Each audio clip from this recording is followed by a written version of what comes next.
अद्य शुक्रवासरः अथवा भृगुवासरः ज्येष्ठशुद्ध अष्टमी दिनांक 14 जून 2024।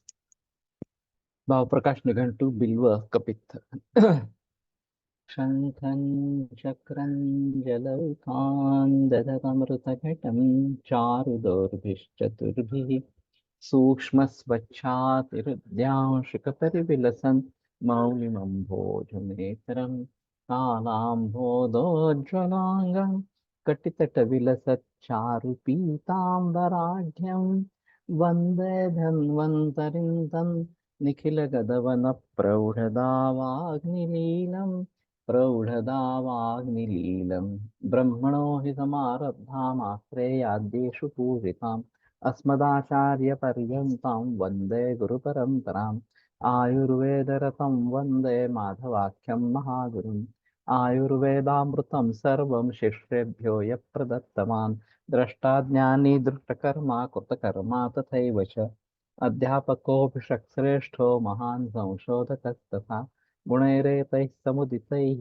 यत्कार्यं प्रतनोद्यतः समृद्ध्यर्थं हि कार्यस्य वयं नु प्रयतामहे सरस्वत्यै नमो यस्याः प्रसादात् पुण्यकर्मभिः बुद्धिदर्पणसङ्क्रान्तं जगदध्यक्षं वीक्ष्यते आत्रेयं प्रथमं वन्दे आयुर्वेदजगद्गुरुम् आयुर्वेदामृतं सर्वं गृहीत्वा हि सुरेश्वरात् अग्निवेशादिकेभ्यो यत् प्रयच्छत् मुनिसत्तमः प्रथमं तन्त्रकर्तारम् अग्निवेशं नमाम्यहम्।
ओम शांति शांति शांति।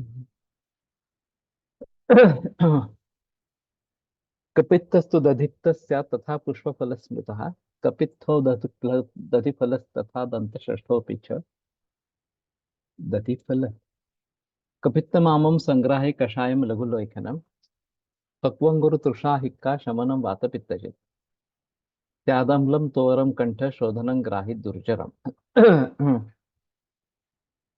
तो खास करके महाशिवरात्रि के समय में कपित्थ खाने का प्रघात इस प्रकार का है।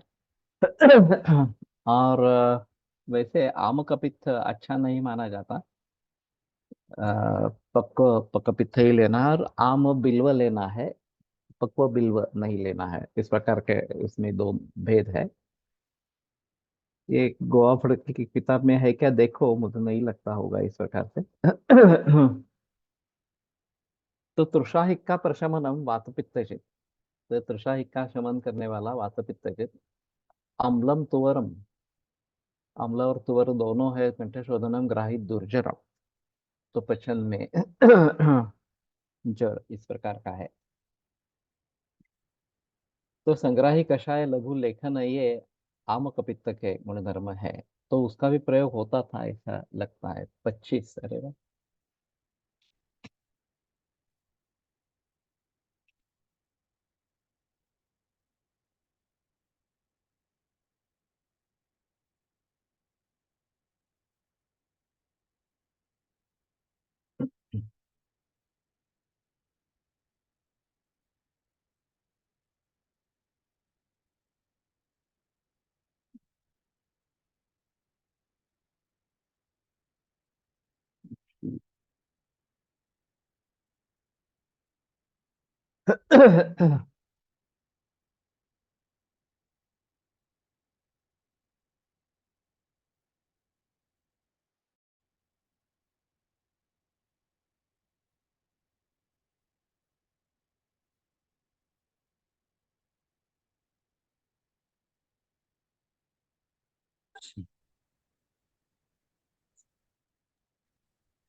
है।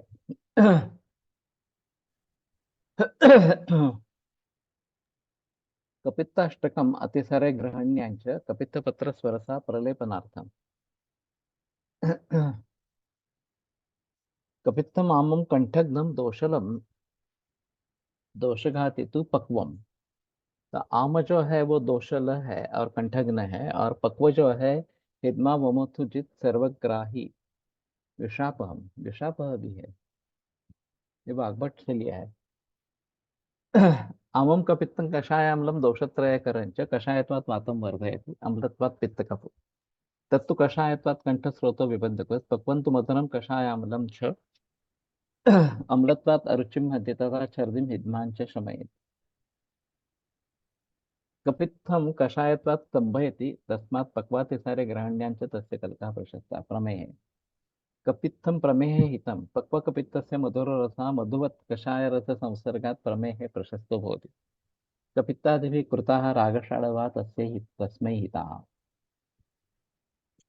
तो ये एक अलग चीज आई है।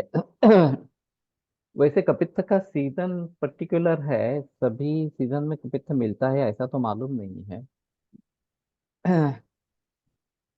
तो रागशाड़ व कपित्थ से बनाए गए ये प्रमेह के लिए अच्छे है, ये एक अलग बात सामने आई। कपित्थ पल्लोद्भवेन फेनेन लिप्ते अंगे सति ज्वरस्य दाहो मोह छर्दि तृष्णा च शाम्यति।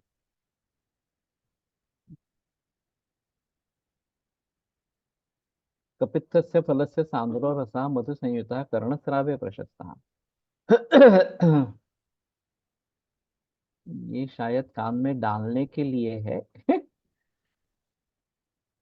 अभ्यंतर नहीं लगता मुझे। तो कपित्थो पल्वो दुहवेन फेनेन, तो इससे भी फेन बनता है, ये एक अलग चीज इस प्रकार की रहेगी। दाह मोह छर्दी तृष्णा।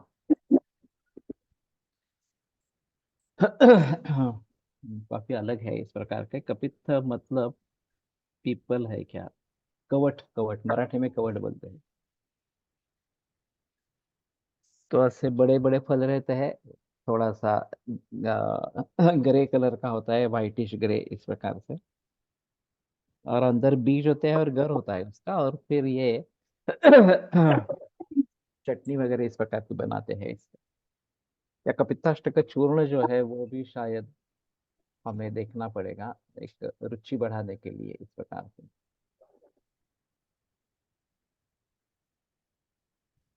नारंगा, नारंगो नागरंगः स्यात्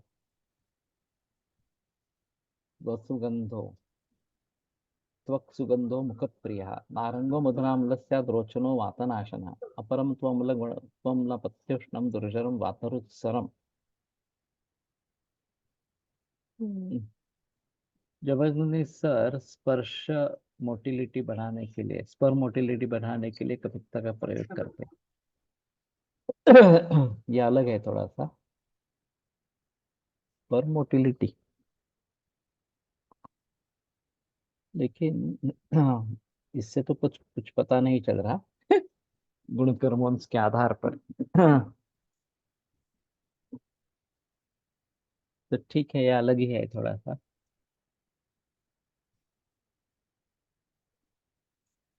गंधो, नारंग क्या है मालूम नहीं है। हाँ।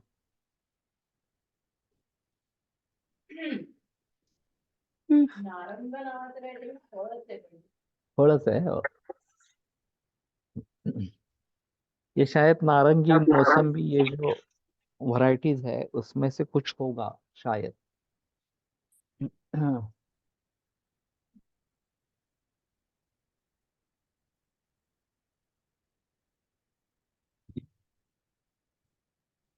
तिन्दुक, तिन्दुक स्फूर्जक कालस्कंदशासितकारकः स्यादामं तिङ्तिक् ग्राहि वातलं शीतलं लघु पक्वं पित्त प्रमेहास श्लेष्मग्नं मधुरं गुरु।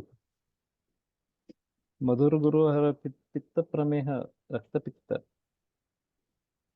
और कफ का नाश करता है। अजीब है थोड़ा सा। हाँ। कपित्थ कौन सा महाकषाय में पड़ता? तो महाकषाय में तो मुझे नहीं लगता। होता तो इसने दे दिया होता था फटके से। तो किसी महाकषाय में नहीं है।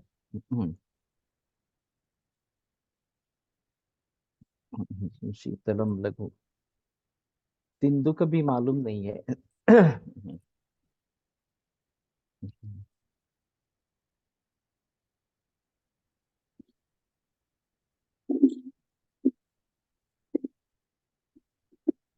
कुपिलु ये भी नहीं।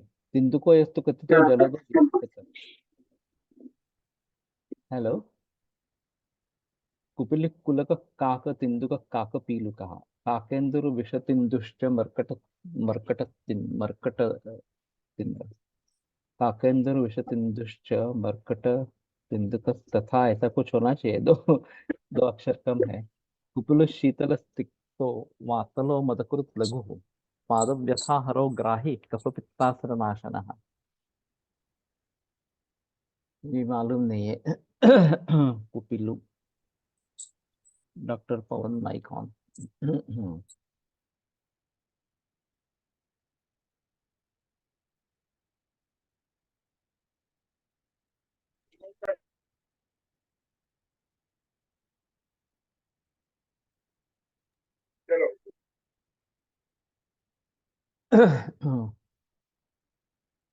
कुचला नहीं है ये।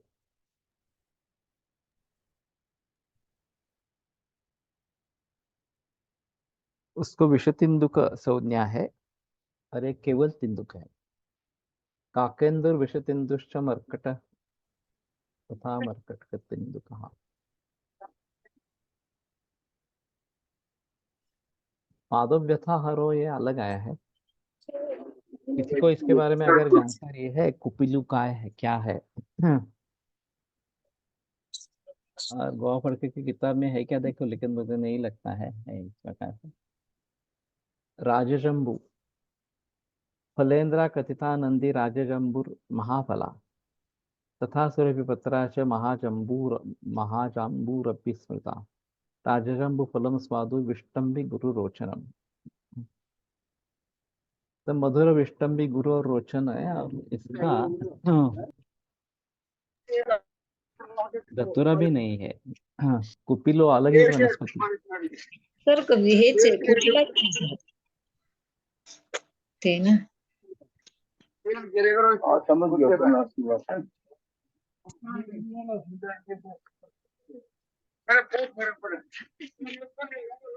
तर ऑनलाईन गुगलला कुपिलू म्हणजे हेच दाखवतायत, कुचलाच दाखवतायत. कुचला दाखवतायत. हो सर. पण विषतिंदुक नावाने किंवा याच्यामध्ये असायला पाहिजे कुचला. गोवा फडक्यांच्या पुस्तकात असायला पाहिजे. हो आहे, गोवा फडके विषय वर्गामध्ये आहे. नंबर सांगते एक minute.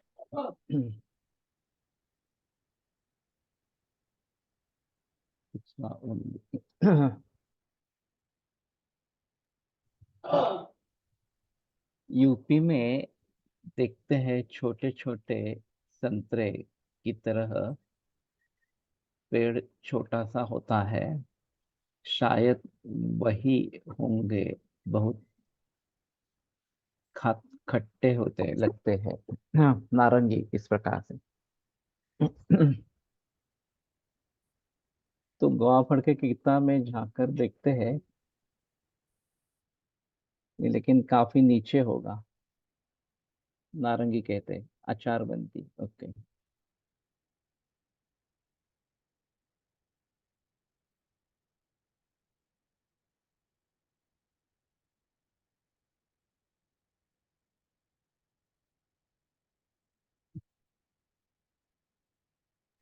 Drug number 4 page number 350 विषय वर्गात.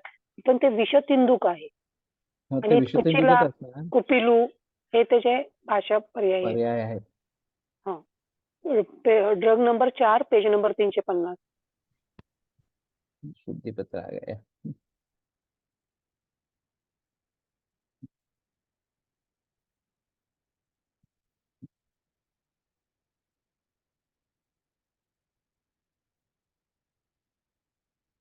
विधा सन्ति।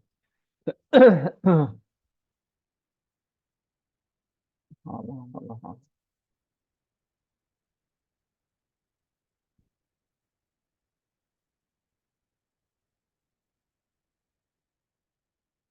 लेकिन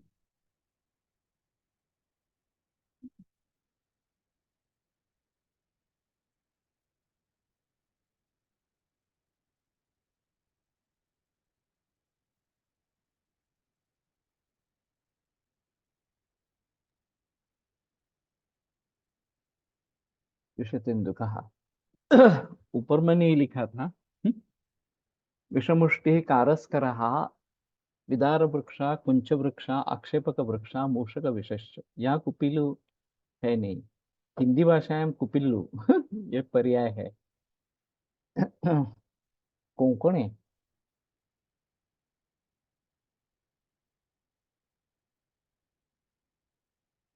किंचिदाज्येन संभ्रष्टो विषमुष्टिर विशुद्ध्यति। तो ये घी में थोड़ा भूनना है। विषमुष्टि चूर्णम अर्धा गुंजा प्रमाणम अग्नितुंडी वटी। विषमुष्टिस्तिक्तकटुकस्तीक्ष्णोष्ण श्लेष्मवातः सारमेयो सारमेय विषोन्माद हरो बदकर स्मृतः।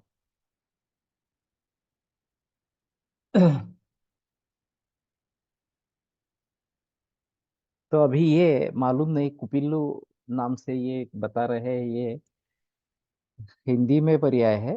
संस्कृत में पर्याय नहीं है इस प्रकार का।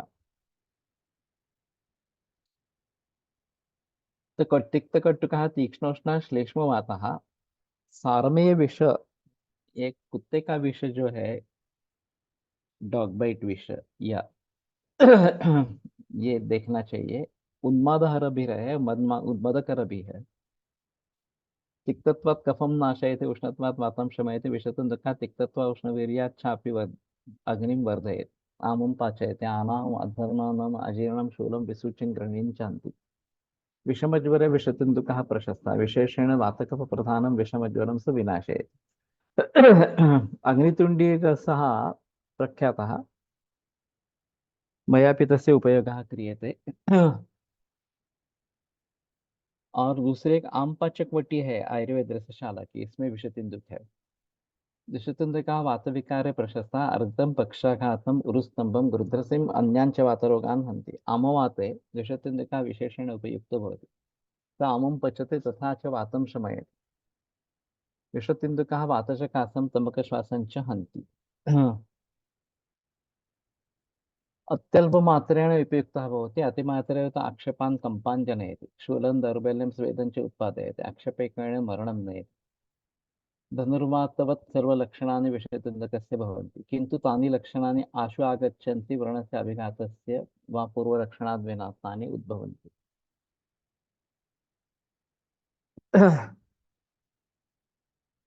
धनुर्वाते दन्तबन्धः पूर्वं भवति, विषतुण्डके तु अवसाने भवति। विषतुण्डकेन आशु म्रियते, तत्र विषवत् प्रतीकारः। विषतुंदुक वटी भी मिलती है, सिल्वर कोटेड जैसी आती है। और एक अकेला विषतेंदुक है। विषतेंदुक की खासियत यह है कि आयुर्वेद में, होम्योपैथी में और एलोपैथी में अलग अलग तरीके से विषतेंदुक का प्रयोग होता रहता है। तीनों में इसका प्रयोग है। इसमें स्ट्रिक्निन नाम की कोई एक है कार्यकारी द्रव्य, उसका प्रयोग किया जाता है एलोपैथी के हिसाब से। होम्योपैथी में कुछ और बात बताते हैं। और आयुर्वेद में खास करके वात व्याधि के लिए ये उपयुक्त इस प्रकार का है। और शुद्धि वैसे आसान है कि घी में थोड़ा भर्जन करना, ये शुद्धि बताई गई है। तो ये शायद हम विषतिंदुक नाम से ही करें, को अभी मालूम नहीं कुपुलिन कुपिलू नाम से ये प्रशस्त है या नहीं है इस प्रकार से। हाँ, यहाँ पे गुणधर्म और वो काफी अलग इस प्रकार के हैं। सर नमस्ते। ये हाँ। विश्वसिंधु कुपिलू सेम ही है। मैंने ये डिटेल में अध्ययन किया था। तो हम्म। ये शय्या मूत्रता ध्वजभंग और हाँ। बस्ती शैथिल्य इसमें भी काफी अच्छी तरह से इसके उपयोग बताए गए हैं और ये यूजफुल है। दूध पापेश्वर कंपनी का जो विश्वसिंधु आता है एक हम्म। टैबलेट, उसमें हम्म। शुद्ध कुपिलू 62.5 मिलीग्राम का डोज है, तो यही इस्तेमाल कर कर रहे हैं अभी हम फिलहाल। कितने मिलीग्राम का डोज है? 250? 2.5 मिलीग्राम का डोज है, टू एक पॉइंट छोटी फाइव सी। Milligram okay. यस, रत्ती लगभग। तर करून वापरतात ओके। यस। ओके आज्याने सर। म्हणजे तूप आहे काय? आज्या येणे की घृतही है, उसमें कोई संदेह की बात नहीं है।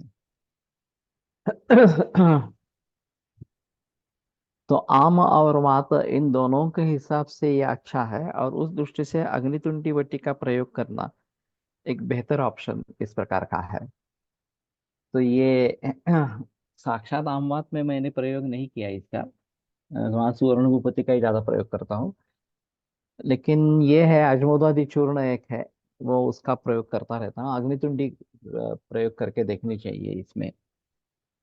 और ये विषतिंदु को वटी देते हैं, तो वो भी अच्छे तरीके से काम करते हैं। डोज बहुत ही कम होना यही आवश्यक इस प्रकार का है।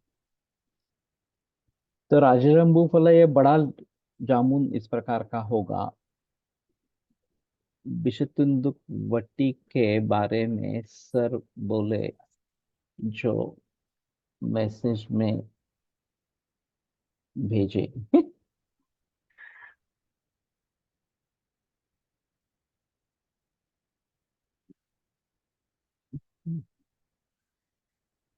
Effective pain killing action.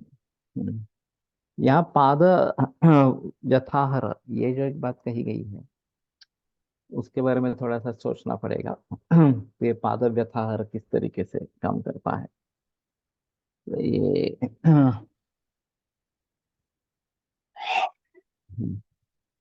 तो इसको विषतिंदुक विष है, इसलिए वैवाहिक विकासी होकर अच्छे तरीके से काम करता है, ये एक बात रहेगी। फळ बी ची साल फक्त वापरायची आहे, नहीं पूरा फल ही है तो मेरे आपका ख्याल में। तारीख बता। क्षुद्राजंबुक सूक्ष्म पत्रा नादेयी जलजंबुका, जम्बू संग्राहिणी वृक्षा कफपित्तास्त्र दाहज। ये जलजंबू तो मैंने पहली बार सुना इस प्रकार का। नादेई, ये नदी में आता है इस प्रकार का है। स्पाज्मोडिक एबडोर्मल पेन, या इसमें स्पाज्मोडिक पेन में ये दिया जाता है। शायद हम कष्टार्थ में भी प्रयोग कर सकते हैं इसका, अग्नितुंडी का। रुक रुक के अगर इस प्रकार से बार बार पेन आ रहे हैं, वेदना हो रही है, तो इसका प्रयोग भली भांति हो सकता है। थोड़ा सा देखना चाहिए, स्पाज्मोडिक पेन में काम करता है, इसमें संदेह की बात नहीं।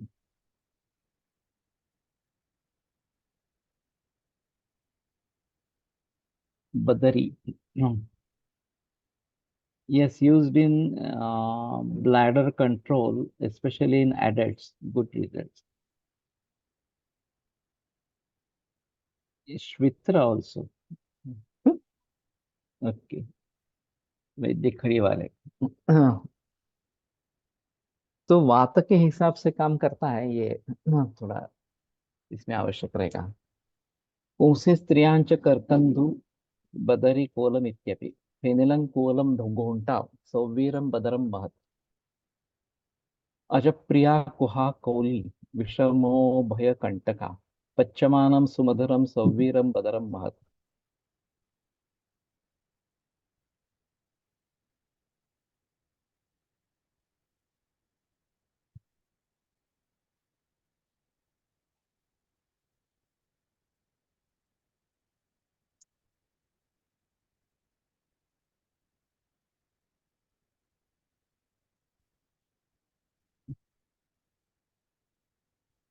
ये तो ठीक है, अभी ये सुना था हमने, देखा था।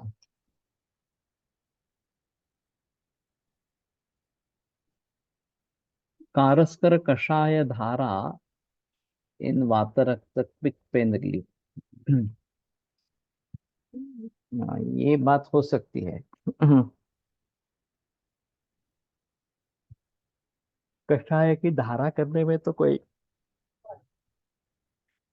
दिक्कत नहीं आएगी।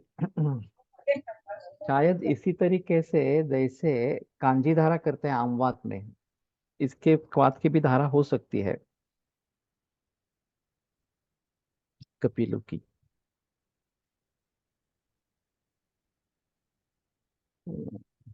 लेकिन कांजी धारा के तो बहुत अच्छे रिजल्ट्स है आमवात में। इस प्रकार से 1-2 दिन में ही बहुत सारे दर्द कम हो जाते हैं, सूजन कम हो जाती है। तो शायद इसके बारे में थोड़ा सोचेंगे।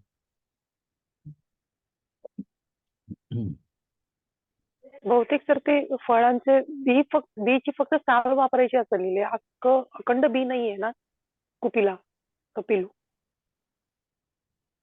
निर्यास वापरतात. उसमें से मुझे मालूम नहीं है फूटने पर क्या होता है। निर्यास वापरतात सर. निर्यास। पण ते म्हणजे ते ह्याच्यामध्ये उल्लेख आहे ना बी फळाच्या वरती जे हे असतं ना, केसासारखं असतं ना, फळाच्या वरती केसासारखं, ते वापरतात. कारण त्याचे बटन सारखे बी असतात ना, हो त्याची वरची बरोबर, साल आरामशीर निघते. पण तेवढी सालच वापरायची. ते फडके सरांच्या बुक मध्ये तर तसंच लिहिलंय तेवढंच. काय ते लिहिलं ते होतं? साल काढून तो सर स्क्रीनशॉट. मॅडम बीज मज्जा पण वापरतात. औषध क्रियासु विष सिंधुकस्य त्वक बीजानी च उपयुक्तानि भवन्ति. त्वक बीजानी. त्वक आणि बीज असं दोन्ही होईल. त्वक्ष बीजंच असं असणार. विषतिंदुक झाडाची त्वक असणार ती, वो पेड़ की छाल होगी, और बीज जो है वो अखंड बीज. मैंने तो देखा है वो बीज का ही प्रयोग होता है। कुचला चूर्ण मिलते उमा फार्मेसी।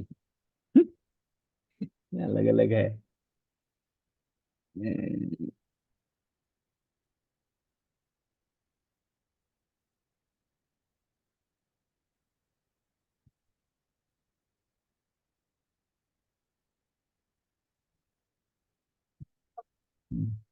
ये बीज का भी प्रयोग होता होगा।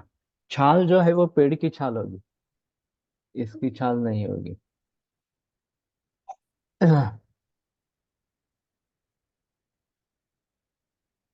चूर्ण अवेलेबल। ओके। पुंसी स्त्रियांचः पच्यमानं श्रुमधरं सौवीरं बदरं महत् सौवीरं बदरं शीतं भेदनं गुरु शुक्रलम् ब्रूहणं पित्तदाहास्र क्षत तृष्णा क्षय तृष्णा निवारणम।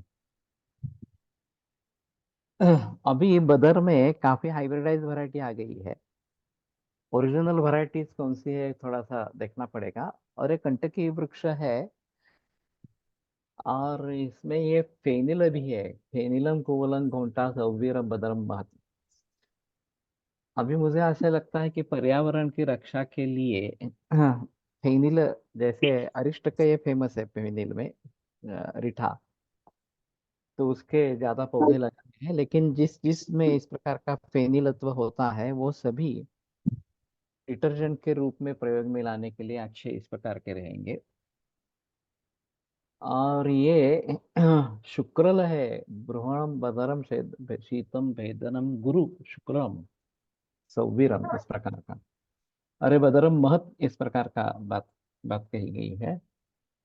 ब्रूहणम पित्तदाहास्र क्षत क्षय तृष्णा निवारण सौवीरम लघु संपक्वम मधुरम कोलम उच्यते कोलं तु मदरं ग्राहि रुच्यमुष्णं च वातलम। रुच्यमुष्णं च वातलम कफपित्तकरं चापि गुरुसारकमीरितम। ये अजीब से है सभी। कर्कंदु क्षुद्र बदरम कथितम पूर्वसूरिभिः अम्लस्यात् क्षुद्र बदरम कषायम बदरम मनाक् स्निग्धं गुरुच तिक्तं च वातपित्ताहतं हरं वातपित्तापहं स्मृतम् शुष्कं भेद्यग्निकृत सर्वं लघुतृष्णा लमास्वचित। बदर इसमें है क्या गवा फड़के की किताब में?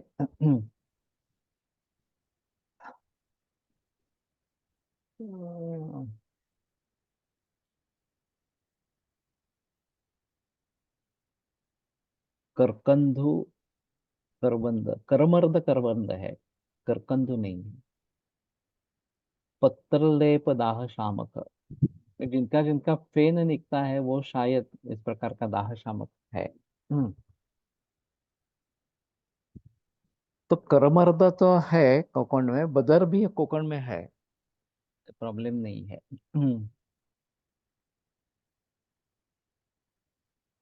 और ये सभी मई महीने में आते हैं, ये जो फल है उसके तो। लेकिन बड़े इस प्रकार के बदर, ये ब्रूहण और शुक्रल है। बदर नॉट इन फड़के बुक। कोल जो है चना मेना बोर, इस प्रकार के जो छोटे इस प्रकार के बदर रहते हैं वो कोल इस प्रकार के रहेंगे। ग्राही रुचम उष्णम च वातलम। तो रुचिकारक है, शिव प्रिय, शिवरात्रि में आते हैं। ओके। ये जो उसकी चटनी जैसे या आ, जाम जैसे इस प्रकार से बना सकते हैं शायद। मातल कैसे कहा गया है ये जरा अजीब है। कफ पित्तकरम चापी गुरु सारकम, तो मातल है, कफ पित्तकर है, गुरु चापी सारक मीरितम। ग्राही भी बताया है, सारक भी बताया है।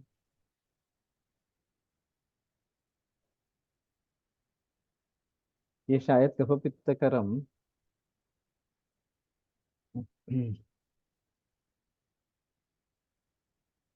सौवीरम लघु संपक्वम मधुरं कोलम उच्यते।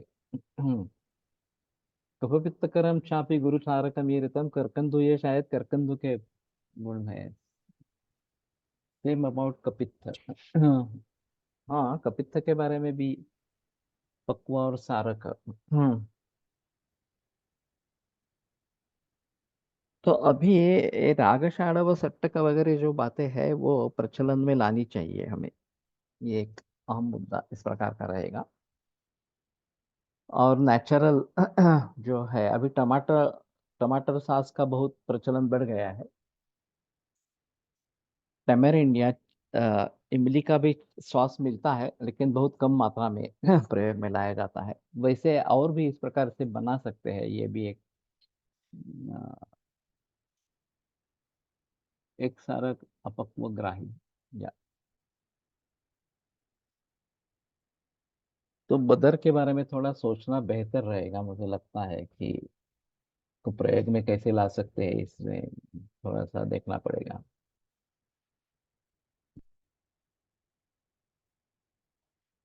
प्राचीनामलकम, लोके पानीयामलकम स्मृतम, प्राचीनामलकम त्रिदोष त्रयजित ज्वरघाती छम। प्राचीनामलक क्या है मालूम नहीं।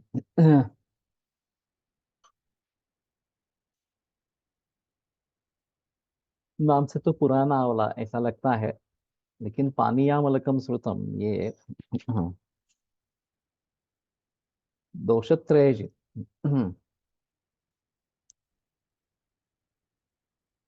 बदर इन हिक्का निग्रहण, उदर्द प्रशमन, आरग बदादि गण एंड इन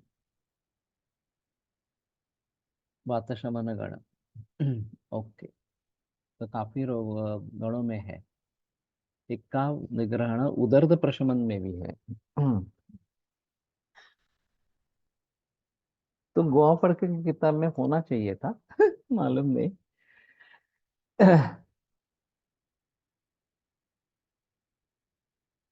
रायावड़ा का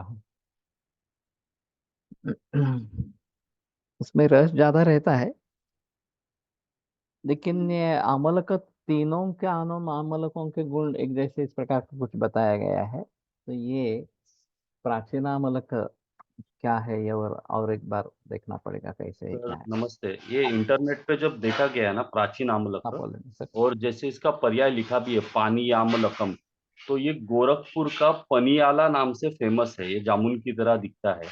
गोरखपुर में? गोरखपुर का फेमस है, ऐसे उसके ऊपर लिखा गया है इंटरनेट इसके बारे में। अच्छा। हम्म।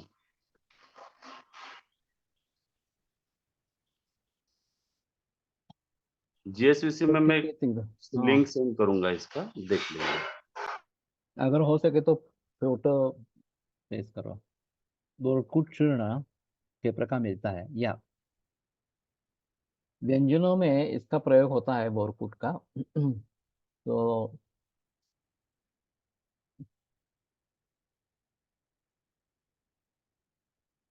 सुगंध मूला लवली पांडु कोमल वल्कला लवली फलम अश्मार्ष कपवित्तहरं गुरु विशदम रोचनम रूक्षम स्वाद्वम लम तोरम रसे।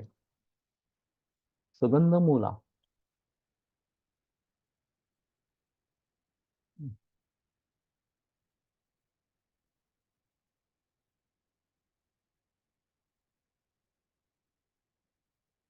आंवला की दो प्रजातियां होती है, एक बनारसी आंवला जो बड़ा होता है, दूसरा देसी आंवला जो छोटा है।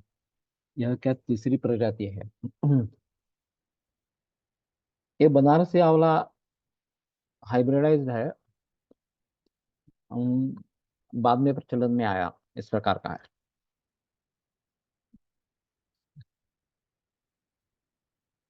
उसमें 50 अमल का निश्चय, इस प्रकार का जो है 500 आंवला देना है च्यवनप्राश में। तो आंवले के आकार के अनुसार उसका वजन काफी बदल जाता है, इस प्रकार से। कोलटकर सर ने कहा था कि 500 आंवला या 5 किलो के आंवले, इस प्रकार से पकड़ कर चलना है। लेकिन वास्तव में अभी जो बनारस आंवला वगैरह जो मिलता है वो काफी ज्यादा वजन हो जाता है।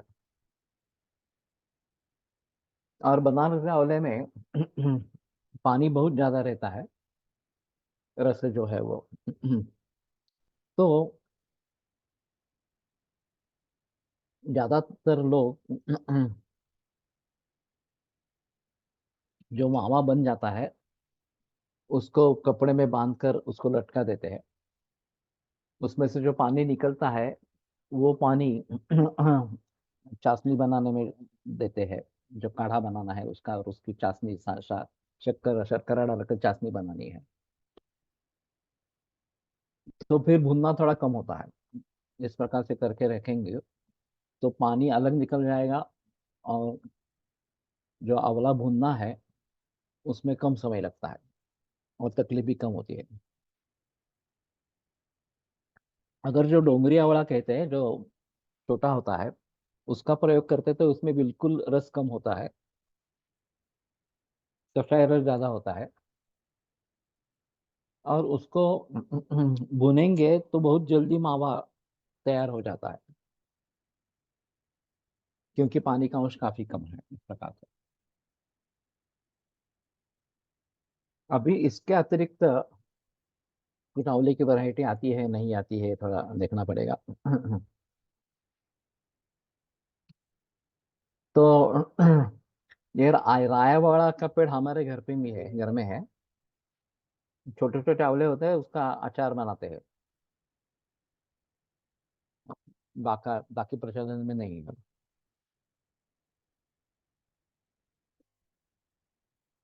तो इन सभी के बारे में बहस होना थोड़ा जरूरी इस प्रकार का रहेगा।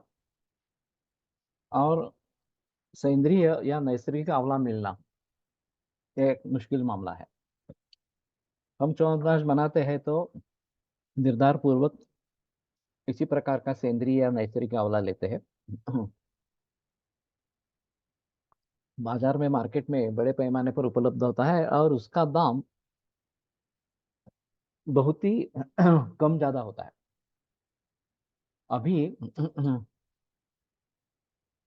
हमने च्यवनप्राश बनाना शुरू किया करीबन 40 या 45 बरस पहले। तो आंवला 10-12 रुपए किलो इतना था। अभी वो बढ़ते बढ़ते 40, 50, 80 रुपए पिछले बरस का जो था, वो सेंद्रीय आंवला 80 रुपए किलो इस प्रकार का था। तो ये अलग अलग इस प्रकार की बात है। और किस प्रकार का आंवला हमें मिलेगा, ये बताना मुश्किल इस प्रकार का रहेगा। स्टैटिस्टिक्स ये कहता है कि जितने बड़े पैमाने पर च्यवनप्राश बनता है, उतना आंवले का उत्पादन ही नहीं है। तो च्यवनप्राश में क्या जाता होगा, ये संदेहास्पद स्थिति है। दूध ही डाला जाता है ऐसा मैंने सुना है इस प्रकार से आंवले के साथ। तो ये अजीब अजीब बातें हैं कि जो इस प्रकार की माल प्रैक्टिसेस है, वो अलग इस प्रकार की बात रहेगी। वैसे भी घी और तेल ये जो डालने हैं, ये घी देसी गाय का घी हम डालते हैं इस प्रकार से, लेकिन जो मिलता है वो घी डालते हैं लोग, इस प्रकार की भी बात होती रहती है। तो च्यवनप्राश की प्राइस 300-400 से रुपए से लेकर 1,500 रुपए तक इस प्रकार की देखी जाती है। तो ये अलग अलग बात इस प्रकार का रहेगा। डाबर के लिए है ये एक स्टैटिस्टिक्स होगा, उनका 500 कोटि का च्यवनप्राश व्यापार है। तो ये बात ध्यान में रखनी है कि इसमें माल प्रैक्टिसेस काफी ज्यादा इस प्रकार के हैं। फिर भी हमें प्रामाणिकता से करते रहना चाहिए, यही बेहतर ऑप्शन इस प्रकार का है। मैं तो हर मरीज को अभी च्यवनप्राश देता हूँ, तो मुझे भी 400-500 किलो च्यवनप्राश हर बरस लगता है। तो ये अलग बात इस प्रकार की रहेगी। कर्मरदः सुषेण स्यात् कृष्णपाक फलस्तथा, तस्मात् लघुफला यातु साधनीया कर्मर्दिका। कर्मर्दद्वयं वामम् अम्लं गुरु तृषाहरम्, उष्णं रुचिकरं प्रोक्तं रक्तपित्त कफप्रदम्, तत्पक्वं मधुरं रुच्यं लघु पित्त समीरे। तो कच्चा जो फल है, अम्ल गुरु तृषाहर है, और उष्ण रुचिकर प्रोक्त रक्तपित्त कफ प्रद, ये सब देने वाला इस प्रकार का है। पक्वंतु मधुरम रुच्यम लघु पित्त समीरचित। पक्व जो है मधुर रुच लघु और पित्त और वात को जीतने वाला इस प्रकार का है। तो लोगों ने इसके अभी जाम बनाए हैं, आ, करमर्द के इस प्रकार से प्रोडक्ट्स उसके आने लगे हैं। और मैंने फेंसिंग के बारे में सोचा था कि क्या कर सकते हैं। क्योंकि हमें काटेरी इस प्रकार के वनस्पतियां चाहिए, तो 2-3 ऑप्शन से एक निवडूंगा। स्नोही इस प्रकार का है, फिर सागरगोटा या काय सागरगोटा चांगले लता करंज, ये एक है। शिकाकाई एक ऑप्शन है, और करमर्द एक ऑप्शन। अभी बदर भी एक ऑप्शन हो सकता है, उसके बारे में थोड़ा सोच सकते हैं।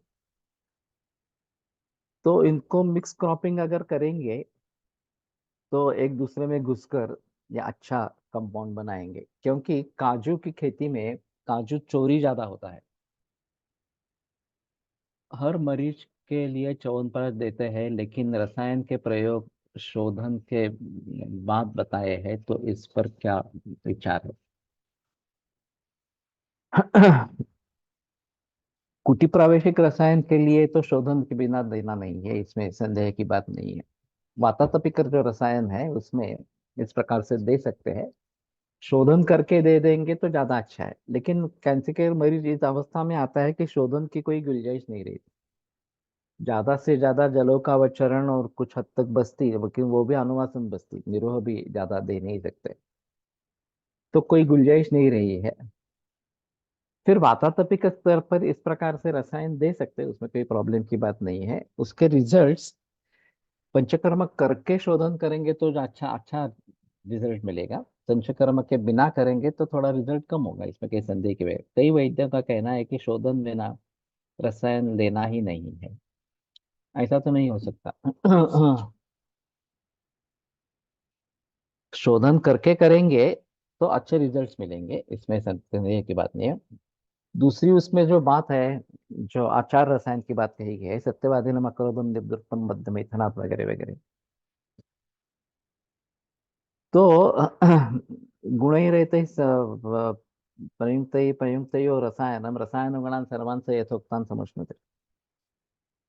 तो आचार रसायन के साथ अगर रसायन सेवन करते हैं तो ही उसको फल प्राप्त होता है। आचार रसायन करने वाला कौन है? कोई नहीं करता आचार रसायन, क्योंकि अनुपान भेद से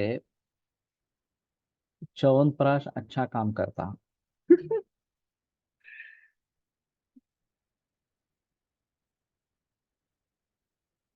शोथ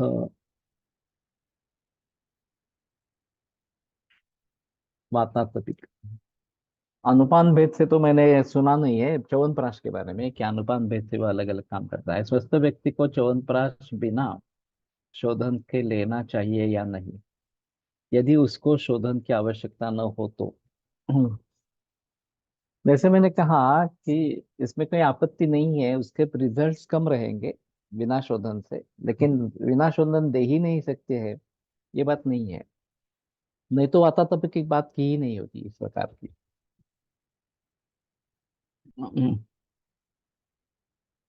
पंचकर्म से ही शोधन होता है ऐसा नहीं, पाचन दीपन से शोधन, शारीर शोधन होता रहता है। रसायन अध्याय में लघु शोधन चूर्ण आया जो प्रयोग कर सकते हैं। हरितिका नाम चूर्णांदी सैंधवा मलके गुणम, ये एक रसायन के अधिकार में आया है योग। तो अभी कुछ मरीजों में मैं प्रयोग कर रहा हूँ इसका, कि वो शुरू में देखे फिर उसके साथ में रसायन इस प्रकार का दे देंगे। लेकिन अगर प्रशस्त तत्वों का निर्माण आवश्यक है तो रसायन देना आवश्यक इस प्रकार का रहेगा। रसायन अध्याय में हम साइलांथस एम्ब्लिका, नहीं क्या है, फिलांथस एम्ब्लिका और एम्ब्लिका ऑफिशियनालिस, इस आंवला की प्रजातियों में क्या फर्क है? मुझे तो पता नहीं है, मैं एम्ब्लिका ऑफिशियनालिस इसको ही मुझे मालूम है, बाकी के बारे में देखना पड़ेगा। दीपन पाचन अनुनमन कन रसायन द्यावे जमदग्नि से। ये तो बात सही है कि रसायन की जो दवा होगा, औषध होगा, वो पचाने की क्षमता अग्नि की होनी चाहिए। ये बात सही है। हाँ, तो पाचन दीपन करके रसायन दे सकते हैं इसमें, भुया आवळा आणि आवळा। ओके, तो ये पहले भुया आवळा है इस प्रकार। ठीक है, तो तात्पर्य अर्थ ये है कि कैंसर में रसायन चिकित्सा प्रमुख है, तो फिर रसायन देना ही है, किसी की ना किसी तरीके से देना है। च्यवनप्राश एक है, लेकिन शतावरी कल्प है, गुडुचि है, बाकी भी इस प्रकार के रसायन चूर्ण है। तो काफी दवाइयाँ आप प्रयोग करते रहते हैं, तो उसमें कोई संदेह की बात इस प्रकार की नहीं। कर्मर्द के बारे में है क्या गोवाफड़ की किताब में? हाँ, तो मैं फेंसिंग की बात कर रहा था। हमने कर्मर्द लगाए, 300 पेड़ लगाए, लेकिन हार्डली उसमें से 10-12 निर्माण हुए। और वैसे कर्मर्द अपने आप आ जाता है, पूरे खेत में आ जाता है, लेकिन फेंसिंग के लिए लगाने पर कुछ नहीं हुआ इस प्रकार से। वही हाल स्नोही का रहा, वही हाल लता करंज का रहा। तो शायद ये धीरे धीरे बढ़ने वाले इसी प्रकार के हैं, और उत्पादन क्षमता कम है इसी प्रकार का होगा। तो ये किस प्रकार से करेंगे ये थोड़ा अलग रहेगा। फिलैंथस निरूरी, हाँ, भुया वाला जो है फिलैंथस निरूरी, मैंने भी जो सुना है वो।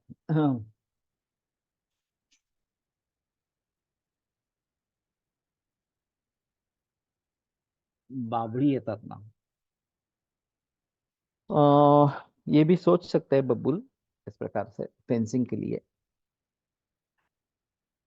वो तो होती है, बाबुल होती है, उसकी ग्रोथ कैसी है देखना पड़ेगा। जब बढ़ती है तो कोई प्रॉब्लम नहीं है, लेकिन स्लो ग्रोथ अगर है, फास्ट ग्रोइंग क्या है ये अभी तक पता नहीं चला। हम 3 बरस से प्रयास कर रहे हैं इसके लिए, लेकिन फिर भी अभी तक सक्सेसफुल उतना नहीं हुआ है। तो एक बदर और बबुल, ये दोनों सोच के देखेंगे इस जवाब में, अगर हो सकता है तो उसके बारे में। तो करमर्द अच्छा है, उसके फूल भी होते हैं, फल भी होते हैं, और फल बेचे भी जाते हैं। पुणे के मार्केट में करमर्द के फल बेचे जाते हैं, इस प्रकार का देखा है।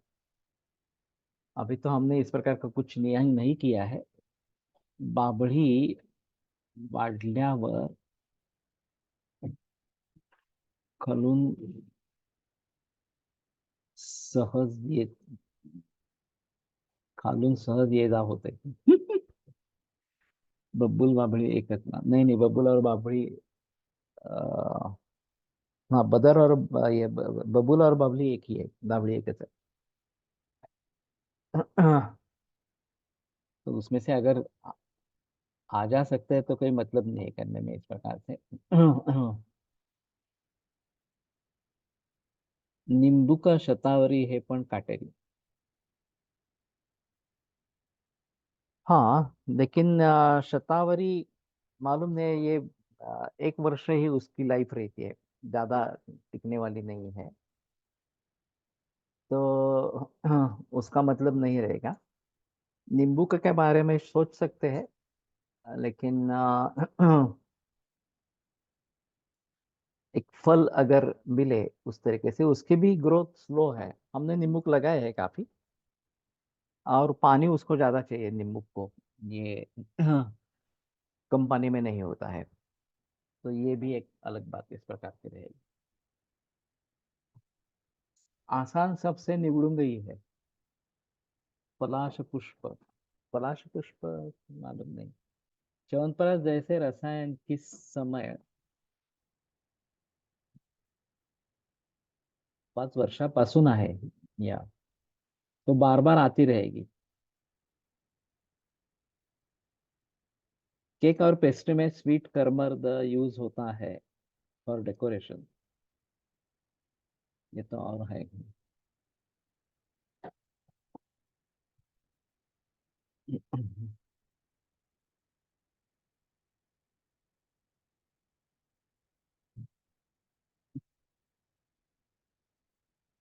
किस समय लेना चाहिए? लेने के बाद कितने देर के बाद अन्य आहार सेवन करना चाहिए? क्योंकि दिनचर्या में सुबह उठकर लोग व्यायाम, अभ्यंग, स्नान के पश्चात उसे उसका क्रम है। तो इस बीच रसायन का सेवन कब करेंगे और अन्य दिनचर्या कब करेंगे? अभी बात यह है कि साक्षात इसका काल बताया नहीं जाता इस प्रकार से, और ज्यादातर ब्रश करने के तुरंत बाद लेना ज्यादा बेहतर ऑप्शन है। कफोदरे के गदे दंदम बलिनो रोग रोगिणो, रोग और रोगी दोनों बलवान है, और कफ का उद्रेक ज्यादा है तो सुबह इस प्रकार की दवा लेनी है। और ग्रंथों में जो अभयामल के बारे में वर्णन आता है, यानोपरुंदन आहारम एकम मात्रा तो होता, एक आहार को जो न रोके उतनी मात्रा में वो देना है। और च्यवनप्राश का इस प्रकार के कोलेट्कर्स ने प्रयोग किया था, और 5 किलो तक च्यवनप्राश खिलाया था, कि ताकि डायरेक्ट शाम को भूख लगे। अभी इसमें अगर गड़बड़ी हो जाती है, पचन नहीं होता है, अजीर्ण होता है, तो काफी दिक्कत वाला मामला हो जाता है इस प्रकार से। तो धीरे धीरे बढ़ाते हैं, ये भी एक बात हो सकती है। और मैंने ऐसा भी प्रयोग किया था कि 2 चम्मच खाए, भूख लगने पर फिर 2 चम्मच खाए, इस प्रकार से पूरे दिन में शाम को भूख लगने तक खाते रहे इस प्रकार से। तो फिर भी कुछ मरीजों में इसका अच्छा असर नहीं आया। इस प्रकार का। तो मुझे लगता है कि थोड़ा सोच समझ कर करना चाहिए।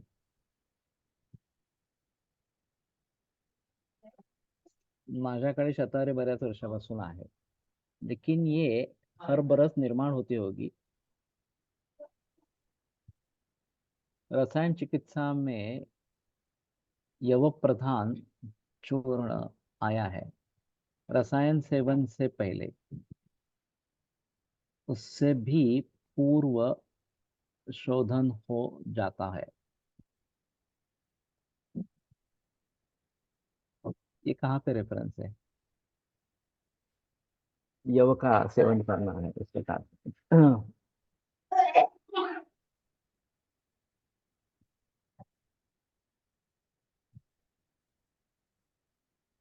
गर्मी पूरा पेड़।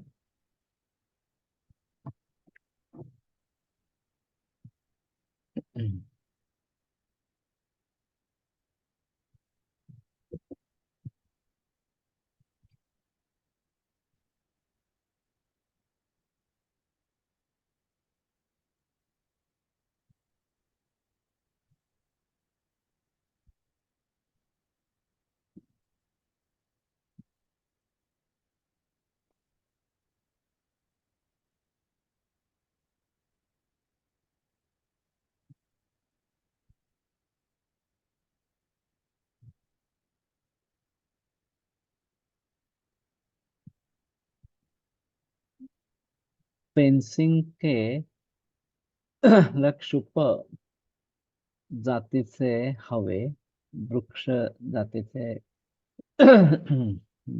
नको।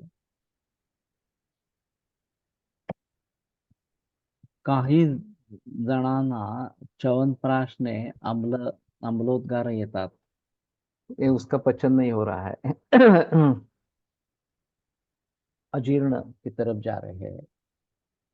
कुछ लोगों को ये उष्ण भी होता है, उष्णता प्रतीत होती है, तो ये नहीं लेना है। काय टाकलंय मी?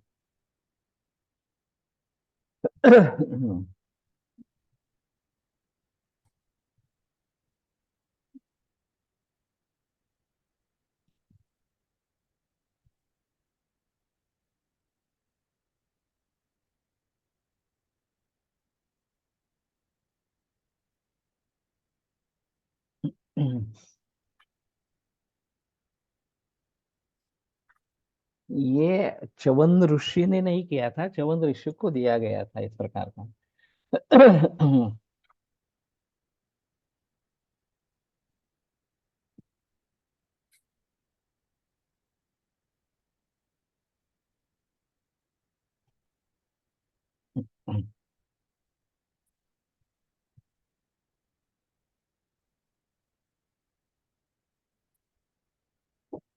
किसका है लेकिन ये राहुल गुप्ता। ओके।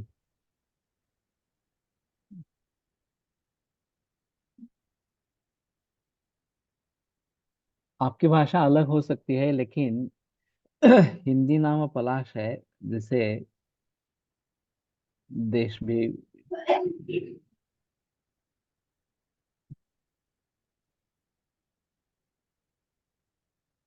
गर्भिणी को दे सकते हैं। थोड़ा उष्ण है, इतना ही देखना है, बाकी आपत्ति नहीं है, देने में आपत्ति नहीं है।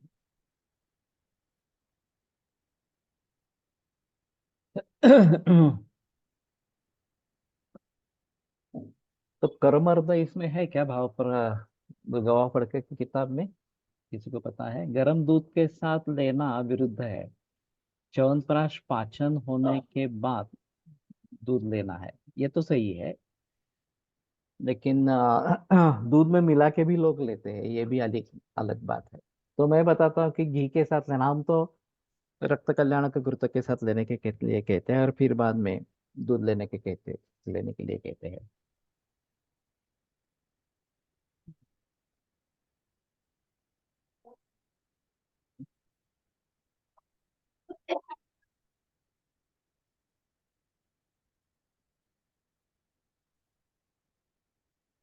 दूध के साथ सेवन का कोई नहीं है रेफरेंस। ये पच जाने के बाद शाम को दूध और चावल खाना है, ये इस प्रकार रेफरेंस है। तो ठीक है, आज लिखते हैं। कल आगे बढ़ेंगे ये सूत्र स्थान को लेकर, और मुझे वो मैट्रिक्स की याद दिला देना इस प्रकार से।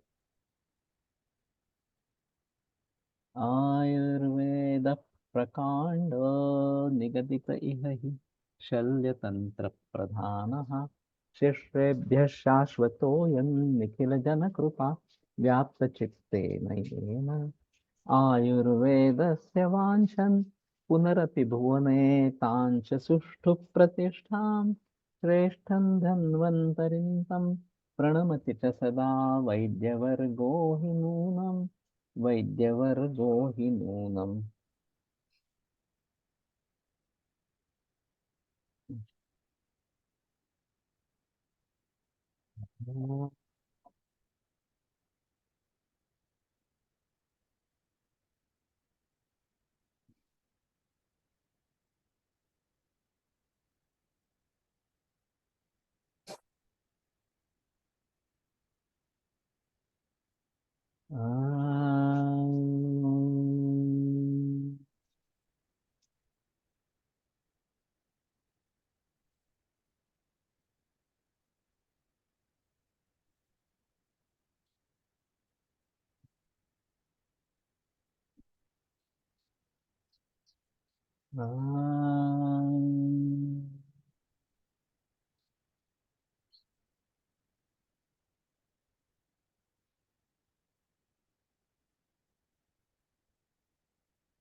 ओम शांति शांति शांति।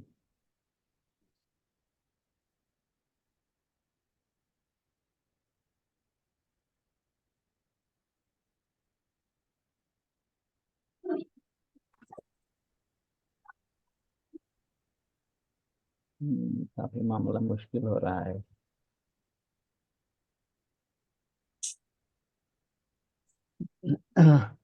केवल सूत्र ऋतु में ही च्यवनप्राश लेना है, ऐसा भी कोई वर्णन नहीं है शायद।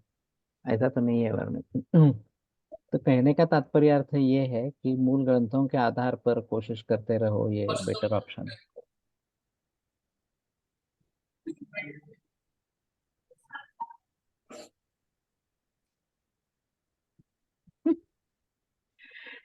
ठीक है। विरम्यते व्याख्यान व्यापारात् श्वः पुनरपि मिलिष्यामः।